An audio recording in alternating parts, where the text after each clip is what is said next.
Dari kelompok bab 4, saya Salwa Nur Hayati, saya Siti Rohma, akan mempresentasikan hasil kerja kami, yaitu tentang studi kelayakan bisnis. Selamat menyaksikan.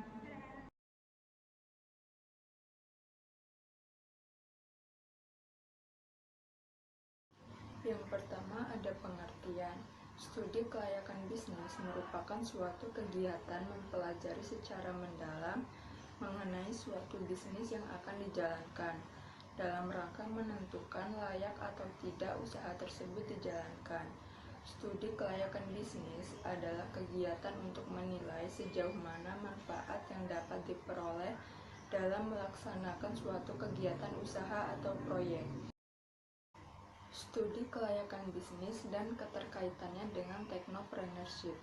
Technopreneurship yang merupakan bentuk usaha atau bisnis tentu diperlukan studi kelayakan sebelum usaha tersebut dijalankan. Hal ini diperlukan supaya tidak membuang uang, tenaga, atau pikiran secara percuma, serta tidak menimbulkan masalah di masa mendatang. Bahkan dengan adanya usaha akan dapat memberikan berbagai keuntungan serta manfaat kepada berbagai pihak. Kemudian ada tujuan.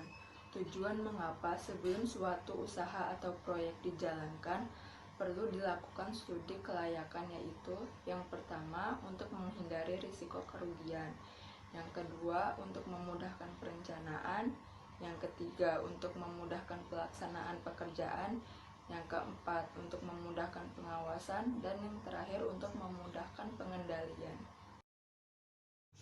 Aspek penilaian bisnis. Secara umum, prioritas aspek-aspek yang perlu dilakukan studi kelayakan sebagai berikut. Yang pertama itu ada aspek hukum, yang kedua itu ada aspek pasar dan pemasaran, yang ketiga itu ada aspek keuangan, yang keempat itu ada aspek teknis atau operasi, yang selanjutnya itu ada aspek manajemen atau organisasi, ada juga aspek ekonomi sosial, terus ada juga aspek dampak lingkungan.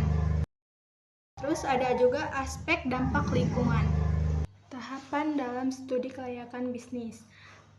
Tahapan dalam studi ini hendaknya dilakukan secara benar, agar jangan sampai terjadi penyimpangan serta untuk kesempurnaan hasil studi itu sendiri. Adapun tahap-tahapnya yaitu yang pertama itu ada mengumpulkan data dan informasi, yang kedua itu melakukan pengelolaan data. Selanjutnya itu ada penyusunan laporan studi kelayakan bisnis. Laporan studi kelayakan harus dapat menarik minat stakeholder. Meskipun hingga saat ini belum ada bentuk baku penyusunan laporan studi kelayakan. Namun secara garis besar laporan studi kelayakan harus mencakup aspek berikut.